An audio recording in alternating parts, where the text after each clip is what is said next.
నమస్తే, welcome to AP news. SC వర్గీకరణ చేస్తూ సుప్రీంకోర్టు ఇచ్చిన తీర్పును వ్యతిరేకిస్తూ దేశవ్యాప్తంగా జరుగుతున్న భారత బంద్కు సంఘీభావంగా కాకినాడ జిల్లా మండల కేంద్రం కిర్లంపూడిలో స్థానిక దళితులు అంబేద్కర్ యూత్ సభ్యులు బంద్ను దిగ్విజయంగా నిర్వహించారు. ఈ బంద్లో స్థానిక హరిజనపేటకు చెందిన దళిత నాయకులు అంబేద్కర్ యూత్ సభ్యులు పాల్గొని సుప్రీంకోర్టు ఇచ్చిన తీర్పు పట్ల తమకు జరిగిన అన్యాయంపై దుమ్మెత్తి పోశారు. ముందుగా స్థానికంగా ఏర్పాటు చేసుకున్న అంబేద్కర్ విగ్రహానికి పూలమాలలు వేసి నివాళులర్పించిన అనంతరం గ్రామ పురవీధుల్లో కేంద్ర రాష్ట్ర ప్రభుత్వాలకు వ్యతిరేకంగా నినాదాలు చేస్తూ ర్యాలీ చేపట్టారు. ఈ కార్యక్రమంలో దళిత నాయకులు, దళిత పెద్దలు, అంబేద్కర్ యూత్ సభ్యులు పాల్గొన్నారు.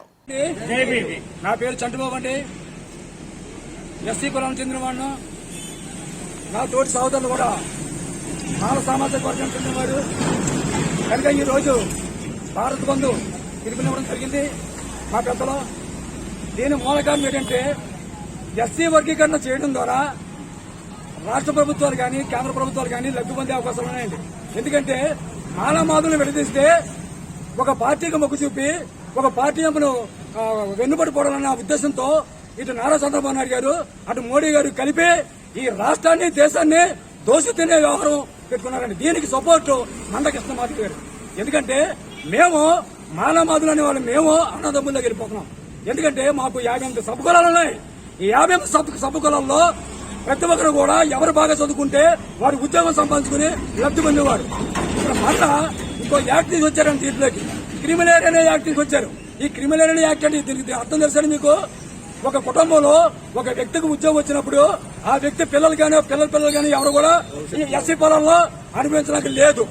దీన్ని పరిగణలో తీసుకుని ఎస్సీని ఎలా విడదీసి నడ్డు ఎరగొట్టాలా అనే ప్లాన్ తో తూతు మంత్రంగా ఇచ్చేసేసి ఈవేళ ఎస్సీ వర్గీకరణ చేశారు. కానీ ఇది చెల్లదండి. ఎందుకంటే 341 యాక్ట్ ప్రకారం భారత రాజ్యాంగంలో రాస్తుంది ఎస్సీ వర్గీకరణ చేయడానికి వీలు లేదు.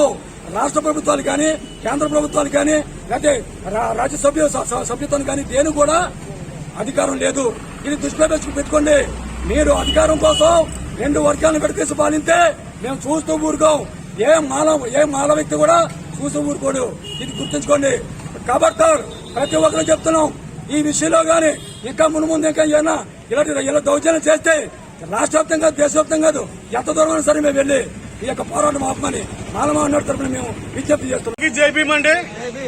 ఈ రోజున సుప్రీంకోర్టు తీర్పు దళితులందరినీ కించపరిచేలాగా తీర్మానించడం మాకు చాలా బాధాకరంగా, అవమానకరంగా ఉందండి.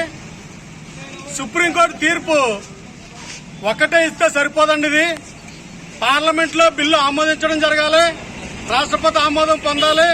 వీటిలందరూ నిర్ణయం తీసుకున్న తర్వాత సుప్రీంకోర్టు తీర్పు ఇవ్వాలి తప్ప సుప్రీంకోర్టు స్వార్థం కోసం ఇచ్చినట్లుగా ఈ దళితులను వేరు చేసి విడదీసి పరిపాలించాలని చెప్పేసి సుప్రీంకోర్టు ఇచ్చిన తీర్పుని మా దళితులందరం కూడా వ్యతిరేకిస్తున్నాం.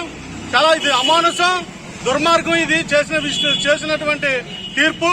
అందుకని ఈ రోజు భారత్ బంద్ ప్రకటించిన సందర్భంగా కిర్లంపూడిలో మొత్తం కిర్లంపూడి మండలం అంతా కూడా భారత్ బంద్ ప్రకటించి ప్రతి ఒక్క షాపులు కూడా మాకు సహకరిస్తూ మరి అందరూ కూడా మాకు బంధువు పిలిపించినటువంటి సోదరులందరూ కూడా మాకు సహకరించారు.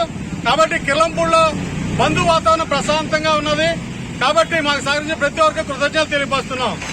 అలాగే మేము అణగారిన వర్గాలుగా ఈ 58 ఉపకులాలు కూడా అందరూ కలిసిమెలిసి జీవించి ఉండేవాళ్ళం. ఈ రోజున సుప్రీంకోర్టు ఇచ్చిన తీర్పుకి 18 కులాలను అటువైపు పెట్టుకుని వాళ్ళకి సపరేట్ రిజర్వేషన్ 25 కులాలకి ఎస్సీలుగా బీసీలో చేర్చారు. అది ఎంతవరకు సమంజసమని మేము ఇటువంటి వాటికి ఏకీభవించమని పూర్తిగా సుప్రీంకోర్టు ఇచ్చిన తీర్పును వ్యతిరేకిస్తూ అందరికీ కూడా జై భీమ్ తెలియపరుస్తున్నాం.